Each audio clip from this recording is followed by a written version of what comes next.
여러분 혹시 뉴욕에 가보신 적 있으십니까? 예. 그래서 저는 딱 한 번 가봤었는데요. 그 뉴욕시에 가면 이 공항이 뉴욕이 참 큰 도시이기 때문에 3개가 있다고 합니다. 그래서 첫 번째는 존 F 케너디 국제공항이 있고요. 그다음에 또 다른 하나는 뉴아크 리버티 국제공항이 있고, 그다음에 마지막으로는 라과디아 국제공항이 있다고 합니다.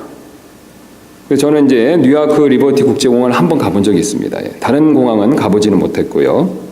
특별히 이 라과디아 국제공항은 1945년까지 12년 동안 뉴욕 시장을 역임했던 그것도 세 번이나 역임했던 피오델로 라과디아 전 뉴욕시장의 이름을 따서 지은 공항이라고 합니다. 예, 그래서 좀 이름이 좀 특이한데 라과디아 국제공항 이렇게 부른다고 합니다. 이 라과디아 시장은요, 시장이 되시기 전에 사실은 이 명판결을 내리는 것으로 아주 유명했던 판사였다고 합니다. 일례로 1930년에 다음과 같은 이 명판결을 내린 예가 실제로 있었는데요. 그 예를 제가 한번 말씀드리도록 하겠습니다. 그래서 어느 상점에서 이 빵을 한 덩어리 훔친 노인 한 분이 이 절도 혐의로 기소되어서 이 라과디아 판사가 주재하는 재판에 이렇게 나오게 된 적이 있었다고 합니다. 그래서 라과디아 이 판사는요, 재판이 회부된 이 노인에게 다음과 같이 이렇게 정중하게 물었습니다. 전에도 빵을 훔친 적이 있으신가요? 그 노인분이 대답했습니다. 아닙니다. 지금이 처음입니다. 그러자 라과디아 판사님이 계속해서 이렇게 물었습니다. 왜 훔쳤나요? 노인분이 역시 이렇게 대답했습니다. 예, 저는 원래 선량한 시민으로 열심히 일하며 살았습니다. 그러나 나이가 들면서 나이가 많다는 이유로 일자리를 찾을 수 없었습니다. 그리고 사흘을 굶었습니다. 배는 고프고 돈은 없고 눈에 보이는 것이 없었습니다.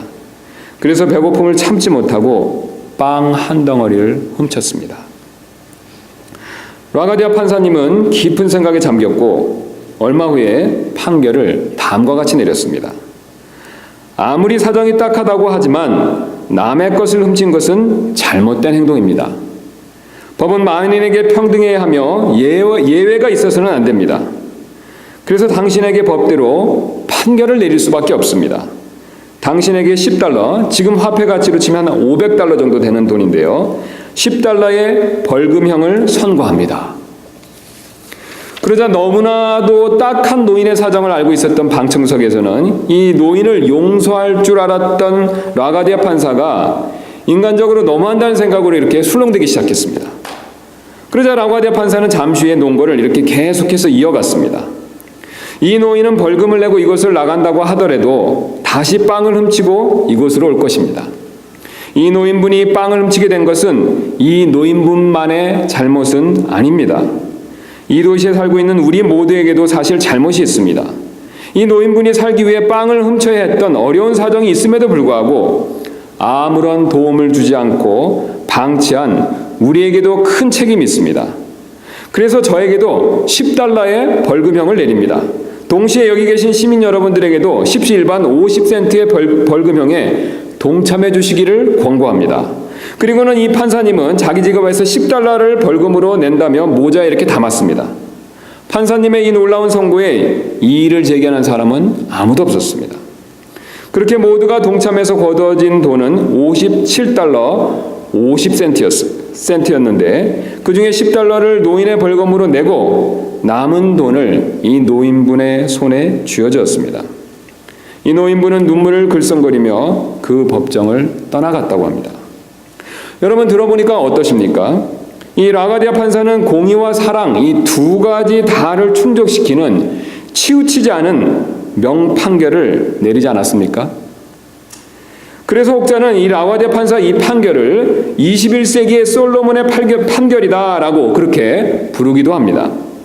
그런데 오늘 성경을 보면 이 라과디아 판사의 판결보다 더 치우치지 않고 명판결을 내린 것을 그 내용이 지금 우리에게 그것이 보여지고 있습니다.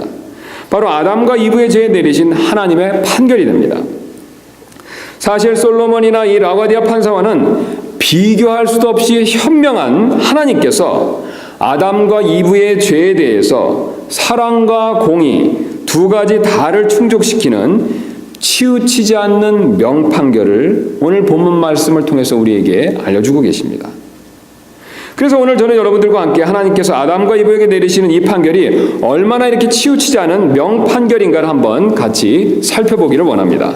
특별히 하나님께서 사랑과 공의 이 두 가지 다를 어떻게 충족시키면서 판결을 내리시는가를 한번 자세히 살펴보기를 원합니다. 이를 위해서 우리가 오늘 본문을 순서대로 다시 한번 자세히 살펴보도록 하겠습니다.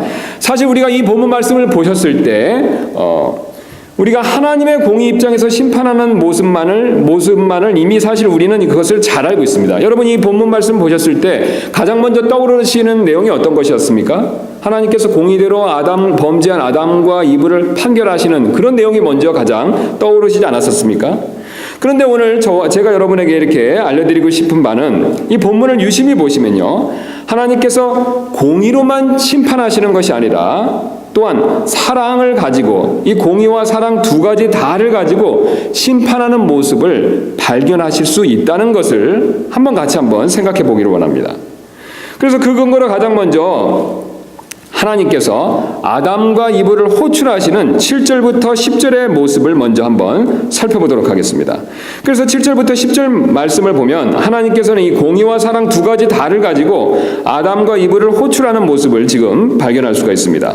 그래서 하나님께서 아담과 이브를 먼저 공의 가운데서 호출하시는 모습을 보여주고 계시는데요. 우리가 6절부터 7절 말씀부터 다시 한번 보도록 하겠습니다. 그래서 6절 말씀 보시면 여자가 보니 그 나무가 먹기에 좋고 눈으로 보기에 아름다우며 사람을 지혜롭게 할 만큼 탐스러운 나무이므로 그녀가 그 나무의 열매를 따서 먹고 자기와 함께한 자기 남편에게도 주매 그가 먹으니라. 그들 두 사람의 눈이 열림에 그들이 자기들이 벌거벗은 줄을 알고는 무화과 나무 잎을 함께 엮고 자기들을 위해 앞치마를 만들었더라. 우리가 이렇게 잘 아시는 대로 지금 아담과 그 다음에 이브가 범죄했다라는 것을 하나님께서 분명하게 보여주고 계십니다. 그래서 선악을 알게 하는 그 지식의 열매, 지식의 나무의 열매를 먹었죠. 자, 이렇게 해서 범죄한 결과 우리가 잘 아시는 대로 아담은 즉시 죽은 것이 아니라 이미 영적으로 먼저 죽는 것을 경험하게 되었죠. 여러분 맞습니까? 예, 근데 육체적으로 죽는 것은 언제 일어났습니까? 지금 아담이 지금 정확히 몇 살인지 모르지만 우리가 성경 말씀 보면 930세에 그가 죽었죠. 그래서 가장 먼저 그가 영적으로 죽었고 그 결과 나중에 930살이 되었을 때 육체적으로 죽는다는 것을 우리는 이미 사실 잘 알고 있습니다.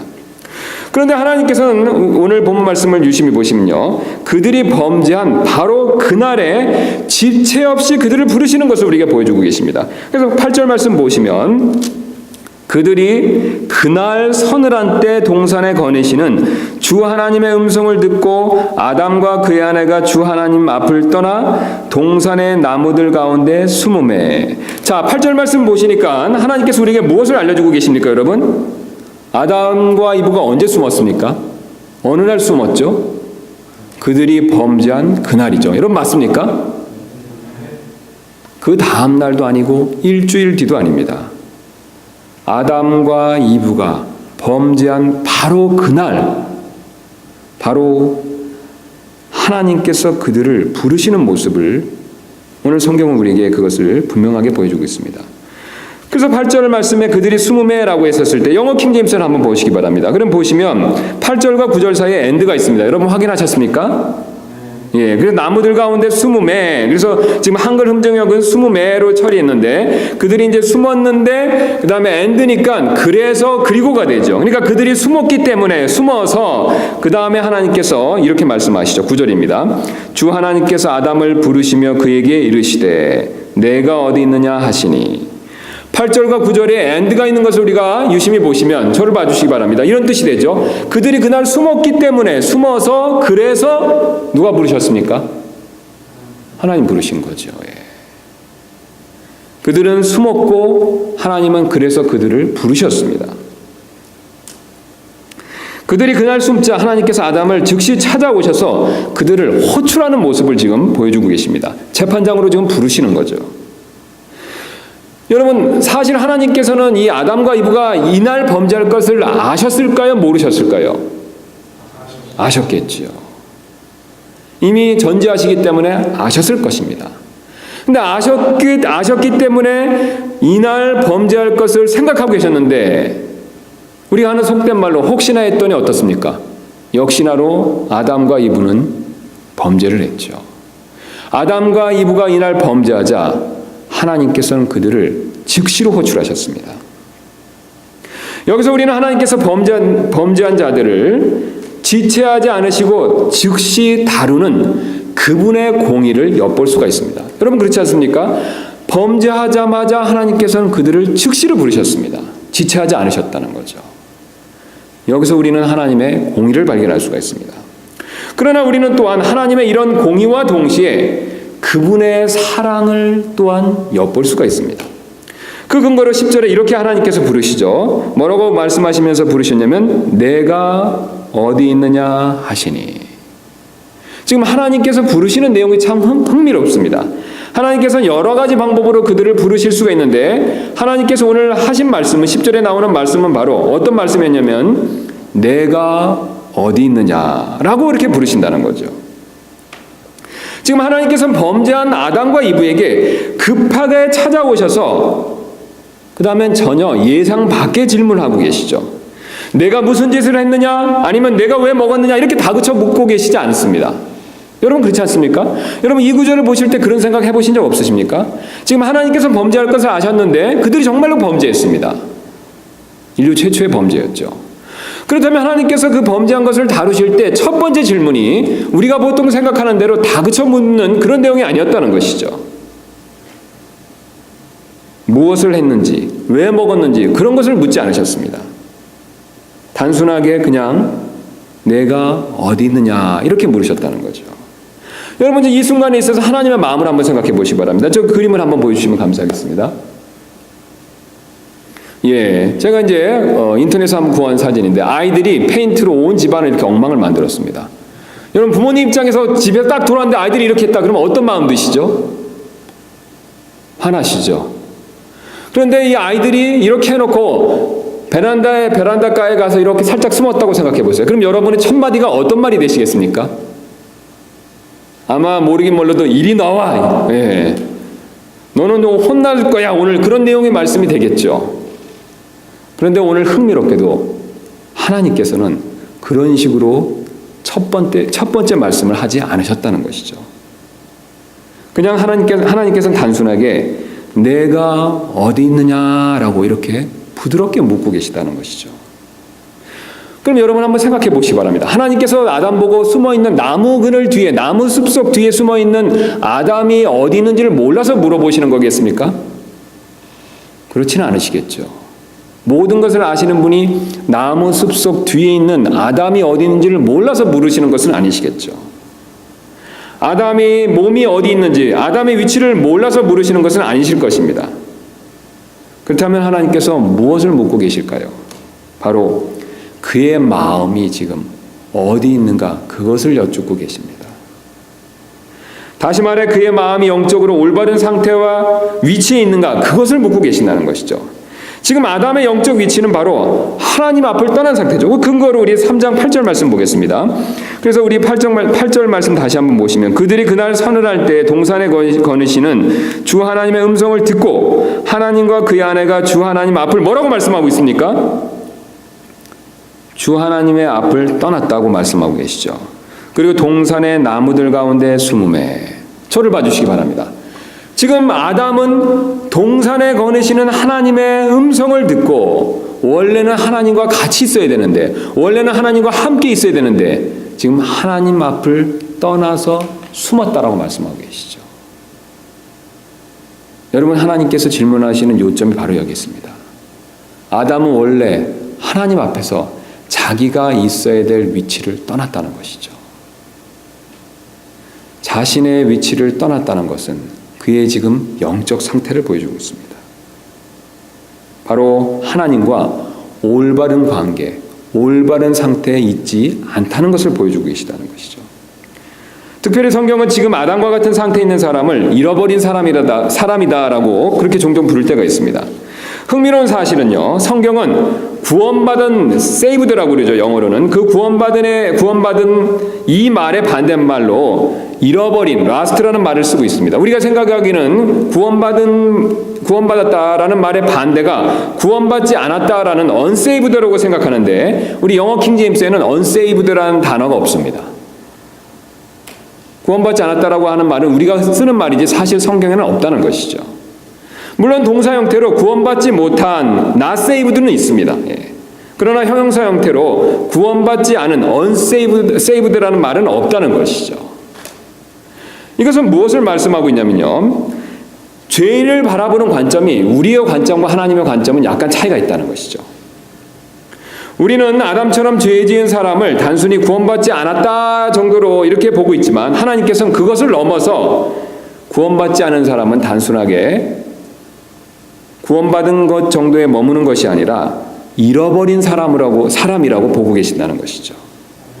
즉 하나님에게 있어서 구원은 잃어버린 자를 되찾으시는 일이다라는 것을 가르쳐주고 계십니다. 여러분 아담은 누구의 것이었습니까 원래? 하나님의 것이었죠. 그런데 그 하나님의 것인 아담이 누구를 피해서요? 하나님을 피해서 숨어버렸습니다. 원래 하나님의 손에 있어야 될 그 아담이 하나님의 손을 떠나서 숨었다는 것이죠. 하나님의 것이지만 그는 잃어버린 자가 되었다는 것이죠. 그래서 우리가 잘 아시는데 누가복음 19장 10절에서 예수님께서 이렇게 말씀하셨죠. 사람의 아들은 잃어버린 것을 찾아 구원하러 왔느니라. 여러분 이 사실 믿으십니까? 하나님의 것을 찾으러 오셨습니다. 원래 하나님의 것이었지만 잃어버린 것을 찾으러 오셨다라고 말씀하셨다는 것이죠. 그래서 지금 하나님께서는 비록 아담이 범죄하여서 잃어버린 자가 되었지만 그 잃어버린 자를 찾으러 오셨다는 사실을 지금 우리에게 분명히 보여주고 계십니다. 그날 하나님께서는 아담을 잃어버리셨습니다.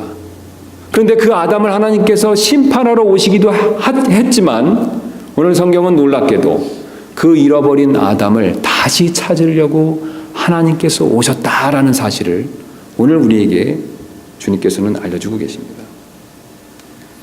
이것은 하나님께서 바로 잃어버린 아담의 잃어버린 상태를 깨닫게 해주시기 위해서 내가 어디 있느냐라고 그렇게 질문하셨다는 것을 우리가 알 수 있다는 뜻이 됩니다. 더 놀라운 사실은요. 하나님께서 이제 11절부터는 본격적으로 그 아담과 이브에 대한 신문을 시작하십니다.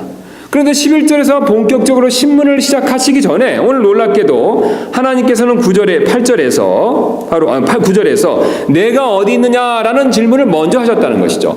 여러분 그러면 한번 저를 봐주시기 바랍니다. 지금 하나님이 첫 번째 하신 질문이 무엇입니까? 내가 어디 있느냐라는 것이죠.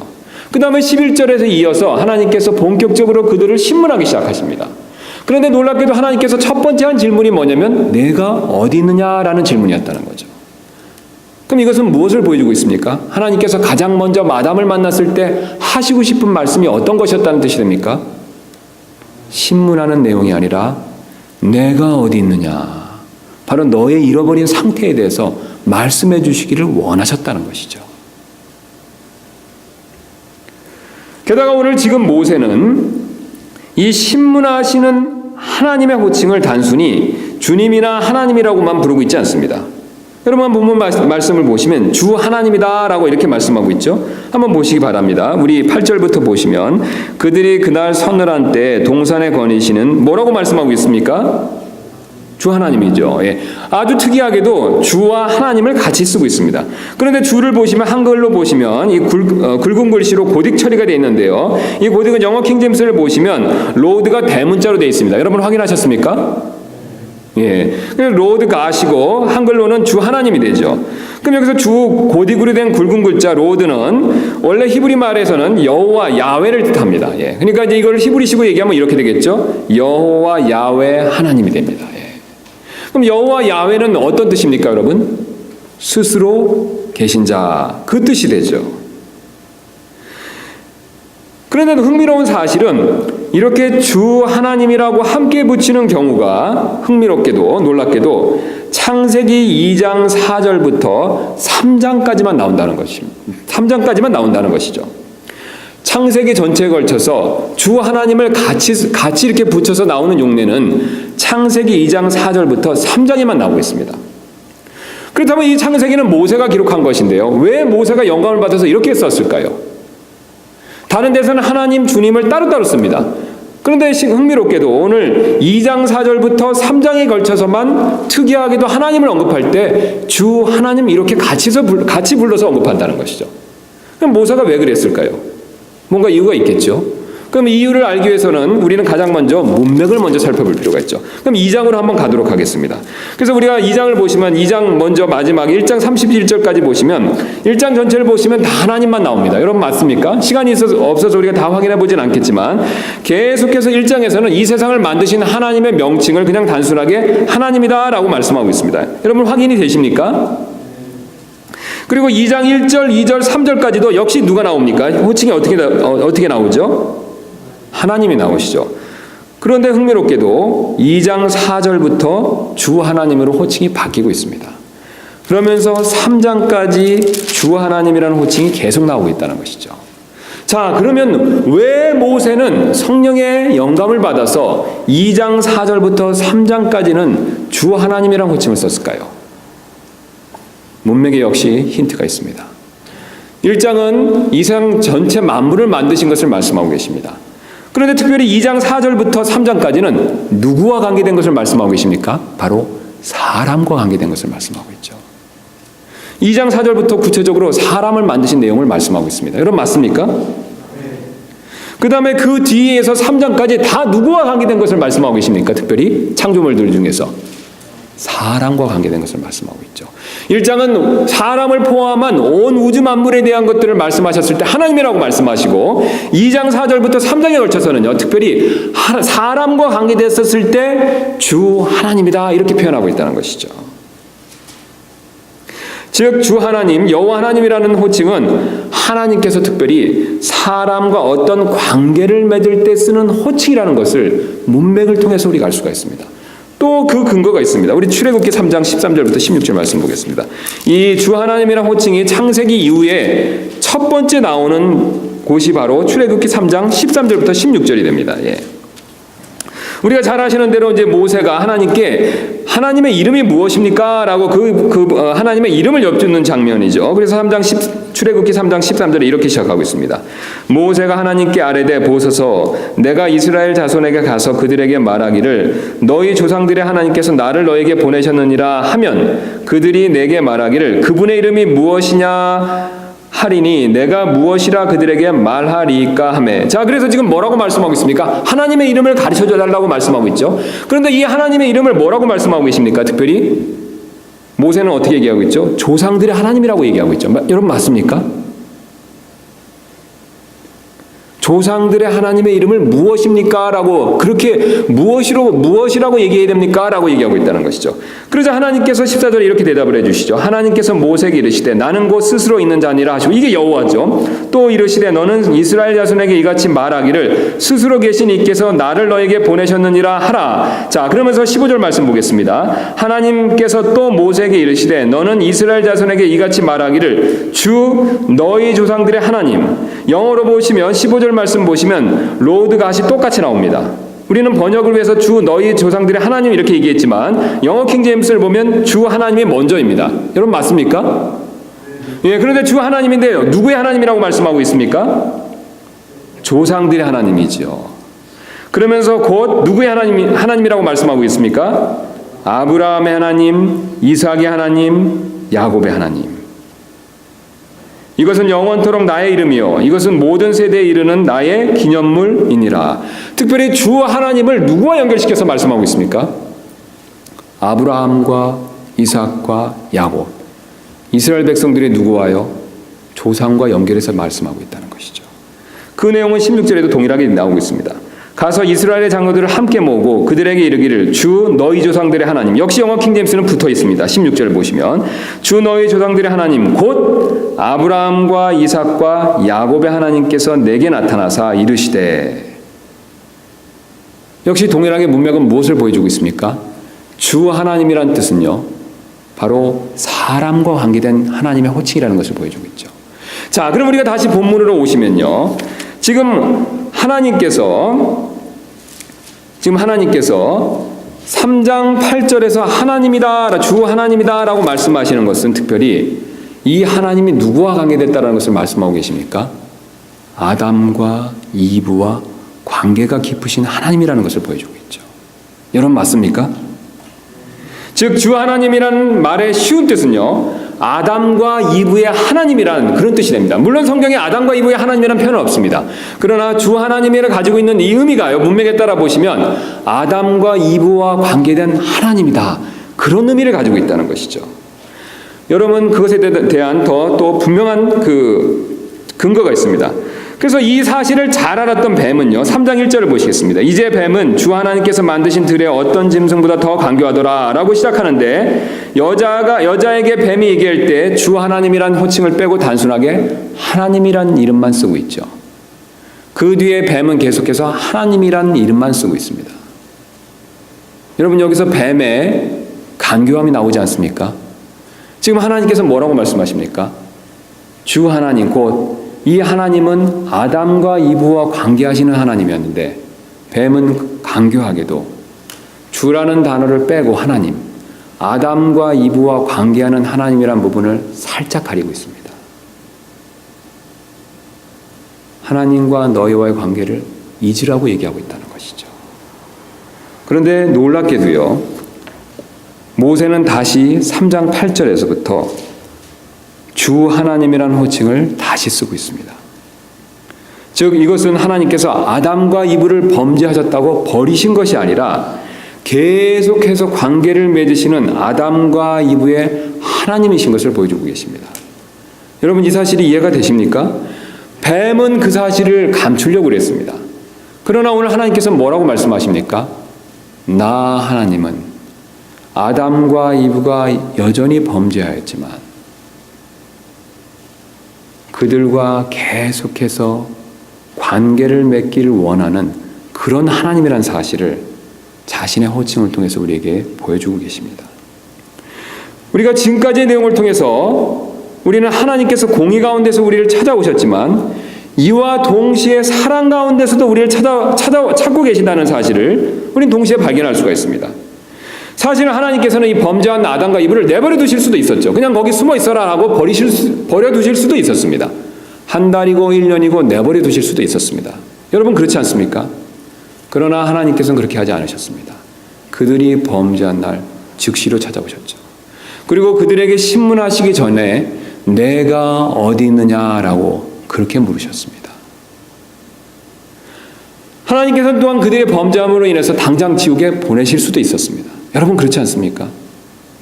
그러나 하나님께서는 그들을 지옥에 곧장 보내시지 않으셨습니다. 오히려 그들에게 즉시로 찾아오셔서 내가 어디 있느냐라고 자신의 위치를, 자신의 잃어버린 상태를 생각해 보라는 그런 말씀을 가장 먼저 그들에게 해주셨습니다. 아니면 하나님께서는 즉시 그들을 다 싹 없애버리시고 새로운 인류를 만드실 수도 있었습니다.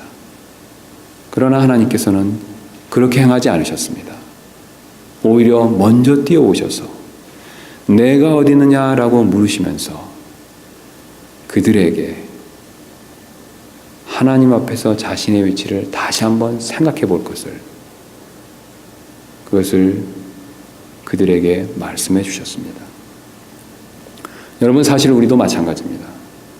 우리가 만약 뭔가 잘못이 있다면 하나님께서는 우리의 잘못을 지적하시기에 앞서서 우리의 영적인 상태에 대해서 먼저 말씀하시기를 원하십니다.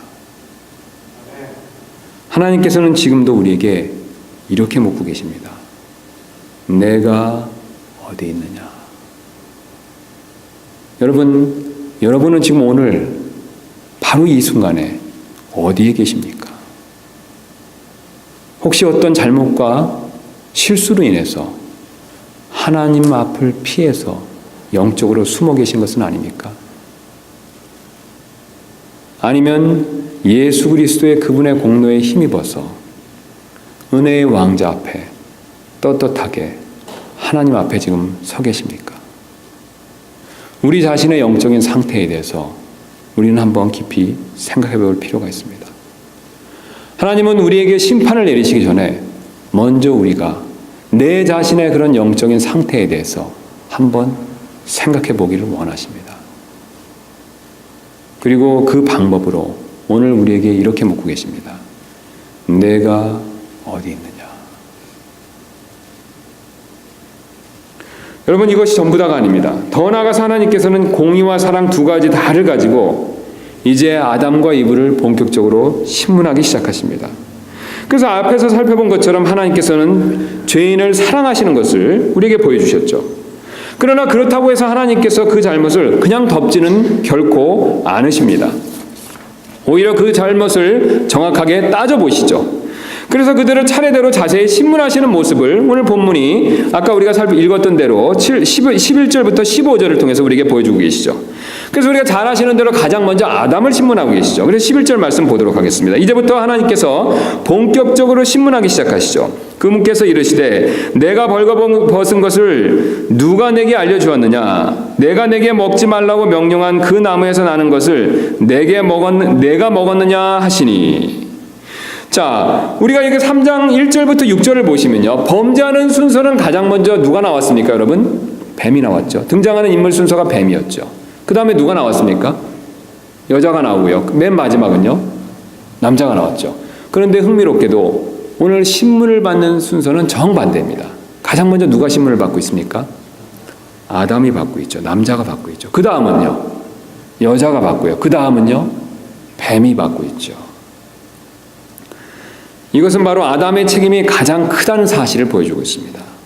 왜냐하면 아담은 인류의 조상이죠. 머리죠. 그래서 하나님께서는 가장 먼저 아담에게 묻고 계십니다.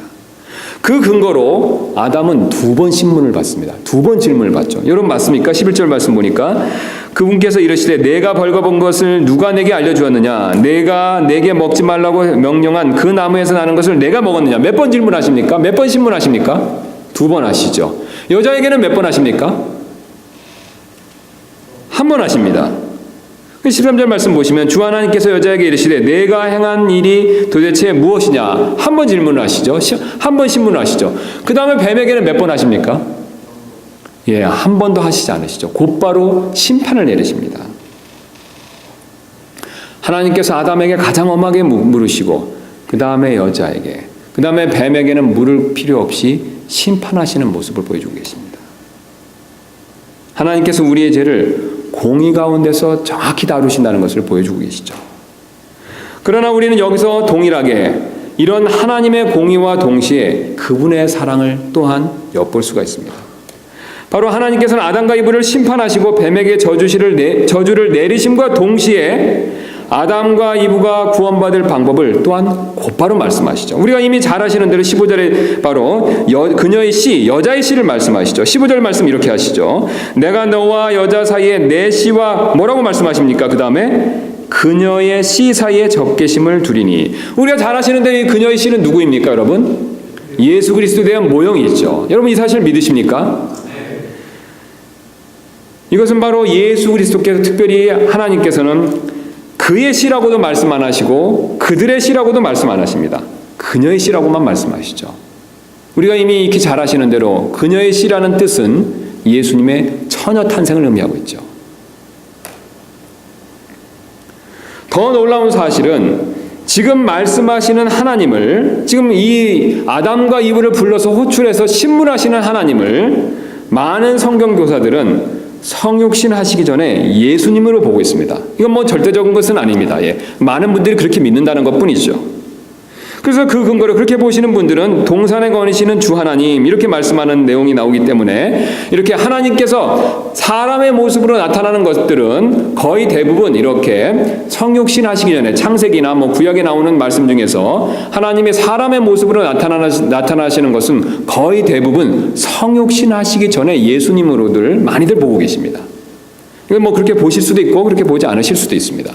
그런데 여러분 만약에 이 입장이 맞다면요, 지금 성육신 하시기 전에 예수님께서, 지금 말씀하시는 분은 누가 되십니까? 성육신 하시기 전에 예수님 되시죠. 그 예수님께서 여자에게 말씀하시면서 자신이 나중에 처녀의 몸에 태어나서 우리를 구원하시겠다는 사실을 스스로 말씀하고 계시는 것이 되죠. 여러분 놀랍지 않습니까? 하나님은 신문하시면서 정죄하시면서 그와 동시에 그들에 대한 사랑을 보여주시고 그것에 대한 표현으로서 자신이 범죄한 여자의 태를 빌려서 사람이 돼서 나중에 십자가에 죽으실 것을 동시에 약속하고 계십니다. 여러분, 우리는 여기서 하나님의 공의와 사랑이 동시에 완벽하게 충족되고 있다는 사실을 발견할 수가 있습니다. 제가 앞에서 말씀드린 라가디아 판사는 자신이 내린 벌금을 자신이 낸 돈으로만 대신 갚아주었습니다. 그렇죠? 자신이 벌금형을 내리고 그 벌금형에 대해서 자신이 낸 돈으로만 그것을 해결해 주었죠. 그러나 지금 아담과 이브에게 말씀하시는 우리 주님은요, 자신이 지금 선고하신 사형 선고를 그것을 위해서 자신이 스스로 사람이 되시고 그 사형 선고를 십자가에서 스스로 받겠다라고 지금 말씀하고 계십니다. 여러분 놀랍지 않습니까?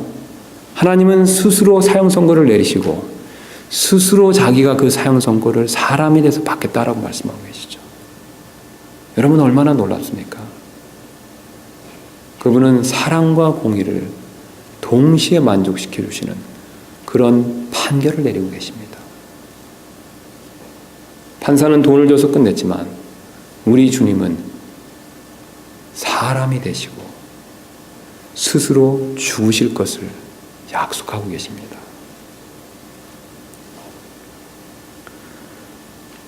그래서 십자가는 하나님의 놀라운 공의와 사랑이 치우치지 않고 함께 공존하는 곳이 됩니다. 하나님은 우리를 사랑하시면서 공의를 잃지 않으셨습니다. 또한 반대로 공의를 지키시면서 우리에 대한 사랑을 포기하지 않으셨습니다. 우리는 이런 주님을 영원 무궁토록 찬양할 필요가 있습니다. 어느 누구도 인간의 그 어떤 판사도 솔로몬도 이와 같은 명판결을 내릴 수가 없습니다. 우리 주님만이 하실 수 있는 일입니다. 우리 주님만이 사랑과 공의에서 치우침이 없으십니다. 그 어떤 존재도 따라할 수가 없습니다.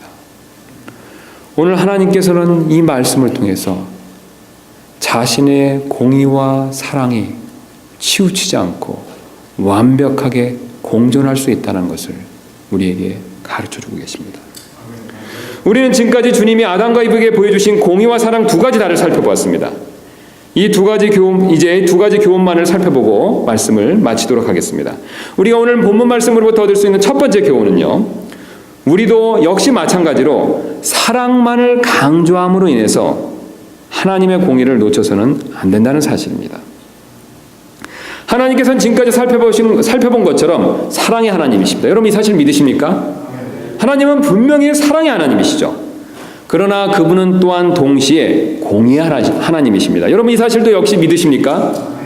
만약 하나님께서 사랑의 하나님이시기만 했다면요, 사실 그분께서는 아담과 이브의 죄를 덮고 그냥 모른 채 하실 수도 있었습니다. 여러분 그렇겠죠? 하나님의 사랑의 하나님이시기만 했다면요, 공의의 하나님이 아니시고 사랑의 하나님이시기만 했다면 아담과 이브의 죄를 그냥 덮으실 수도 있었습니다. 여러분 세상 사람들의 생각대로 지금 아담과 이브가 지은 죄가 아주 큰 죄입니까? 세상 사람들의 기준으로 봤을 때요, 별로 큰 죄가 아니죠. 그가 사실 무엇을 훔친 것도 아니죠. 가인처럼 누구를 죽인 것도 아닙니다. 단지 먹지 말라는 나무의 열매를 먹었을 뿐이죠. 세상 사람들의 입장에 봤었을 때 큰 죄가 아닙니다. 세상 사람들이 생각하는 것처럼 사랑의 입장에서만 봤을 때 크게 대수롭지 않게 보일 수 있는 그런 종류의 죄라는 것이죠. 그러나 여러분 우리가 잊지 말아야 될 부분이 있습니다. 하나님께서는 공의의 하나님이시죠. 공의의 하나님이시기 때문에 그분의 명령을 단 하나라도 어떤 것과 상관없이 단 한 가지만 어기더라도 그것에 대한 값을 치러야 된다는 것이죠. 여러분 이 사실 정말로 믿으십니까? 큰 죄, 하나님 앞에는 큰 죄나 작은 죄가 없습니다. 살인죄나 거짓말하는 죄가 똑같습니다. 먹지 말라고 하는 것을 먹은 죄나 다른 사람의 것을 훔친 죄나 별반 차이가 없습니다. 똑같은 죄라는 것이죠. 그러므로 하나님 앞에서는 어떠한 죄도 사랑이라는 명목으로 인해서 절대로 은근슬쩍 덮어서는 안 된다는 것을 하나님께서 우리에게 가르쳐주고 계십니다. 게다가 하나님께서 만약 그냥 덮어주신다고 해도 아담과 이브가 가진 죄책감의 문제가 저절로 해결되는 것은 아니라는 것이죠. 여러분, 만약에 한번 약간의 상상력을 발휘해서 이렇게 생각해 보시기 바랍니다. 하나님께서 그냥 사랑의 하나님이시기 때문에 공의를 묵고하시고 그냥 덮어줬다라고 생각해 보시기 바랍니다. 그렇다고 해서 모든 문제가 다 해결될까요? 아담과 이브에게 있는 죄책감의 문제가 해결될까요? 절대로 해결되지 않을 것입니다. 아담과 이브는 분명히 먹지 말라는 지식의 열매를 갖게 됐습니다. 그 지식을 갖게 됐죠. 여러분 맞죠? 무엇을 알게 됐습니까? 선과 악을 알게 됐죠. 선과 악을 아는 지식을 갖게 됐습니다. 그 지식을 가진 결과 양심이란 것을 갖게 됐습니다. 그 양심으로 인해서 자신이 범죄한 것으로 인해서 죄책감을 느낀다는 것이죠.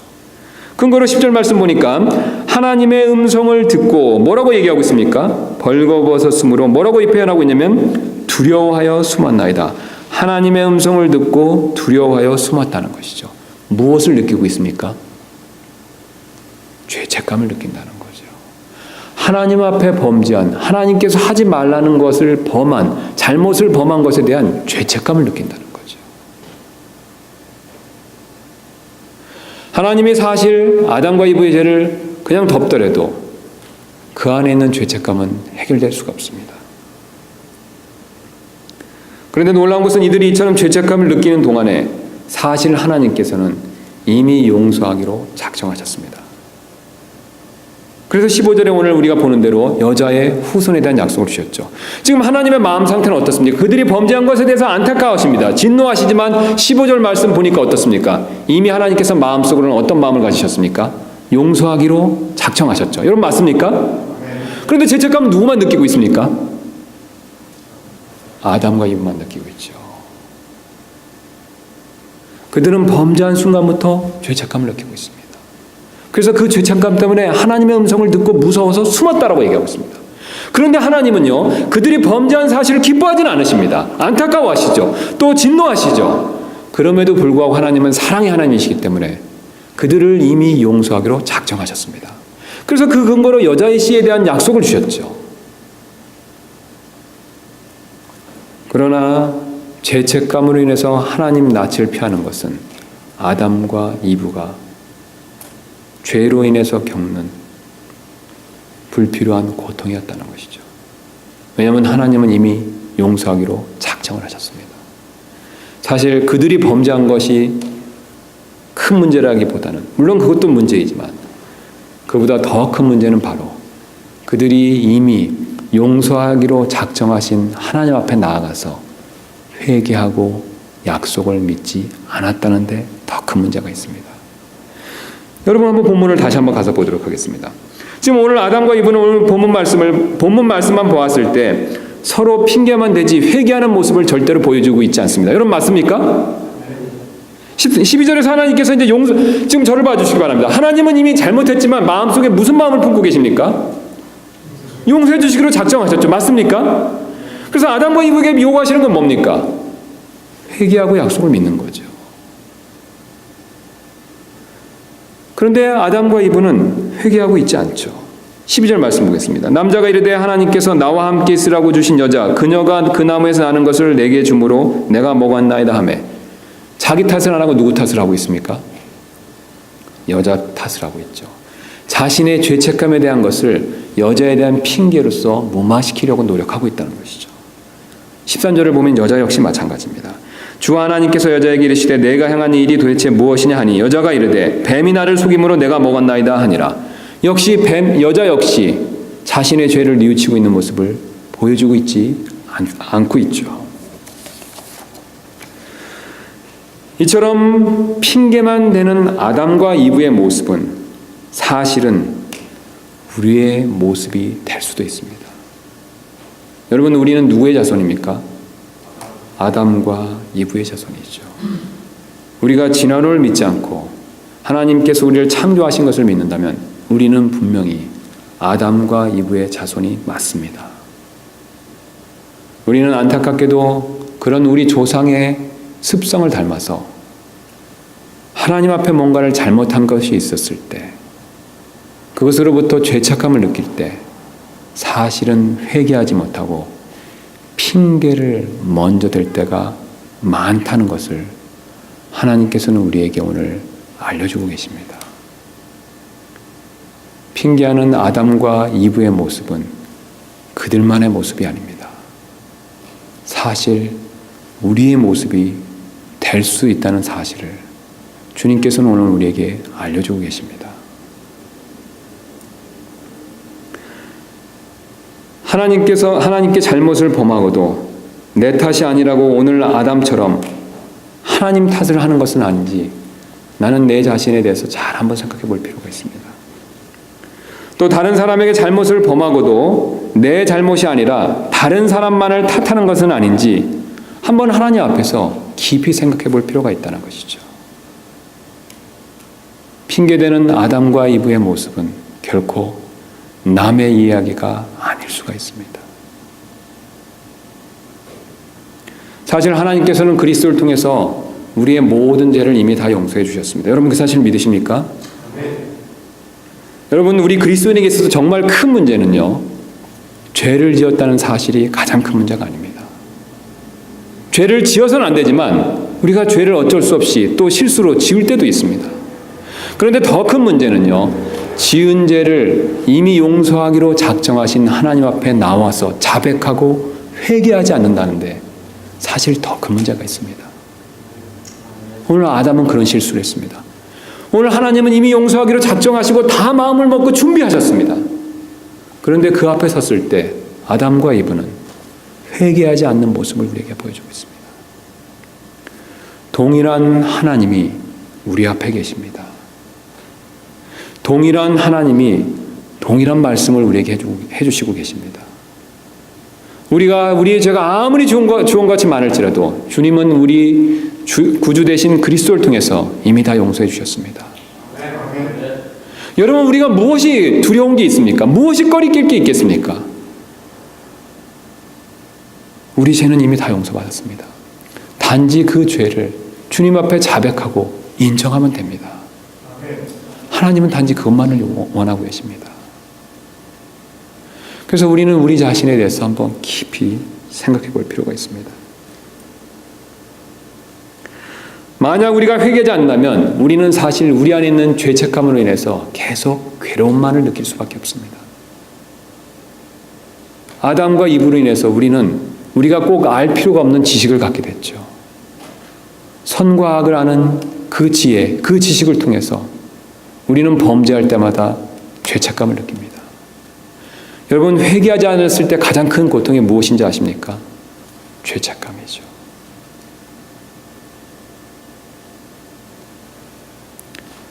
이 죄책감으로 인해서 오늘 아담은 하나님 앞을 피해서 숨었습니다. 우리 역시 마찬가지입니다.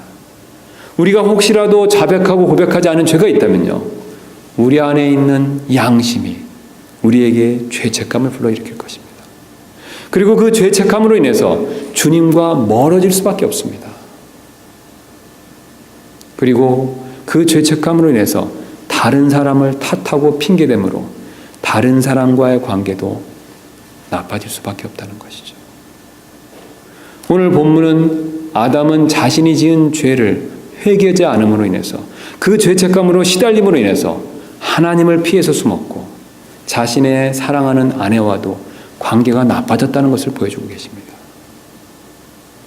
여러분 우리도 그럴 수가 있습니다.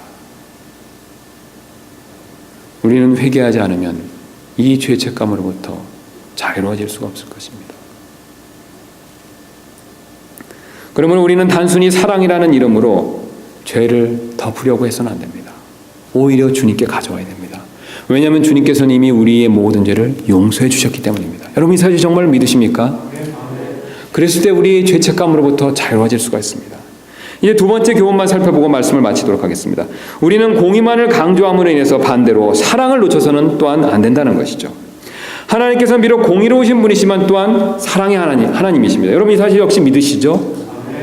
그래서 우리의 모든 죄를 이미 그리스도를 통해서 용서해 주셨습니다. 너무나도 분명한 사실이죠.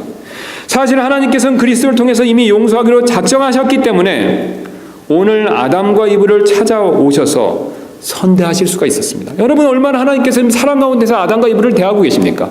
당장 지옥에 보내실 수도 있고 당장 하늘로부터 불벼락을 내리실 수도 있었습니다. 그러나 오늘 본문을 보면 하나님께서 그들을 선대하는 모습을 보여주고 계십니다. 여러분 우리도 마찬가지입니다. 하나님께서는 내 죄만을 용서해 주신 것이 아니라 나 자신에게 우리에게 잘못을 범한 다른 사람들의 모든 죄도 이미 다 용서해 주셨습니다. 여러분 역시 이 사실 믿으십니까? 제 죄만 용서해 주신 것이 아닙니다. 여기 계신 모든 다른 형제 자매님들의 죄들도 역시 용서해 주셨습니다.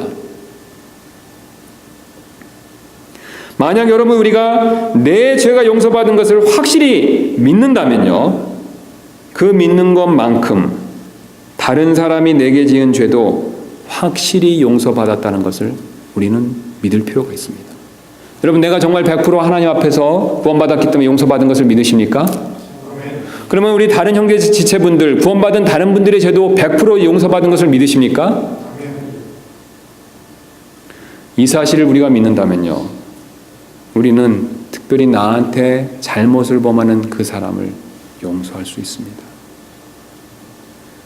왜냐하면 그분의 죄 역시 어떻습니까? 하나님께서 이미 용서해 주셨죠. 그분이 나한테 짓는 잘못, 그건 역시 누가 용서해 주셨습니까? 하나님께서 용서해 주셨습니다. 그러므로 우리는 그리스도의 사랑을 마음에 품고 다른 사람을 늘 용서해 줄 필요가 있습니다. 내게 잘못을 범한 그 사람은 주님과의 관계에서 자신이 회개해야 할 필요가 있죠. 그러나 내가 할 일은 그 사람을 먼저 용서해 주는 겁니다. 나와 저 사람이 잘못이 있습니다. 저 사람이 특별히 나한테 먼저 잘못을 했습니다. 그런데 내가 해줄 수 있는 것은 단 두 가지밖에 없죠. 왜냐하면 그 사람이 나한테 잘못한 건 역시 주님께서는 용서해 주셨습니다. 여러분 정말 믿으십니까? 그렇다면 나 역시 주님이 용서해 주신 것을 믿고 그 사람을 용서해 줄 필요가 있습니다. 그리고 그 사람이 나에 대해서 잘못한 것에 대해서 주님과 올바른 관계로 회복하도록 그것을 위해서 우리가 기도해 줄 필요가 있습니다. 우리 그리스도인들이 할 수 있는 일은 두 가지밖에 없습니다. 나에게 잘못을 범한 사람을 용서해 주고 그 사람이 주님과의 관계가 회복될 수 있도록 그 사람을 위해서 기도해 주는 것, 그 두 가지가 필요합니다. 사실 내가 먼저 용서해 주면 내 마음이 먼저 편합니다. 여러분 그렇죠? 그 사람이 나한테 잘못을 하더라도 내가 먼저 용서해 주면 사실 내 마음은 먼저 편합니다. 만약 그 사람이 나한테 잘못하고 그 잘못한 것에 대해서 회개했다면요, 그 다음에는 그 사람과 나는 가까워질 것입니다. 왜냐하면 나는 용서했고 그 사람은 나에 대해서 잘못한 것을 하나님 앞에 회개했기 때문에 그 사람과 나는 이제 막힌 것이 없고 걸릴 것이 없습니다. 그러나 그 사람이 회개하지 않았다면 그는 자기 스스로 여전히 주님과 또한 나와 먼 관계로 인해서 마음이 불편할 것입니다. 여러분 그분이 만약에 회개하지 않았다고 생각해 보시기 바랍니다. 그분의 마음이 편하겠습니까? 불편하겠습니까? 불편하겠죠. 그 불편함으로 인해서 그분은 주님과 관계가 멀어질 것이고 또한 나와의 관계도 멀어질 것입니다. 여러분 우리는 명심할 필요가 있습니다. 하나님 앞에 죄를 지면요, 죄책감을 피할 수가 없습니다. 그 죄책감은 하나님과의 관계를 멀어지게 하고 다른 사람과의 관계도 멀어지게 한다는 것을 하나님께서 우리에게 경고해 주십니다. 그리고 특별히 다른 사람이 나한테 잘못을 했을 때 그 사람을 먼저 용서해 주는 것이 더 하나님이 원하시는 방법이라는 것을 오늘 우리에게 강조해서 말씀해 주고 계십니다. 그러므로 우리는 다른 사람을 먼저 용서해 줄 필요가 있습니다. 또 내가 주님 앞에 잘못한 것이 있다면 내가 먼저 회개할 필요가 있습니다. 그런 저와 여러분들 되시기를 주님의 이름으로 소원합니다. 기도하시겠습니다. 우리 이 시간 잠깐 눈을 감으시고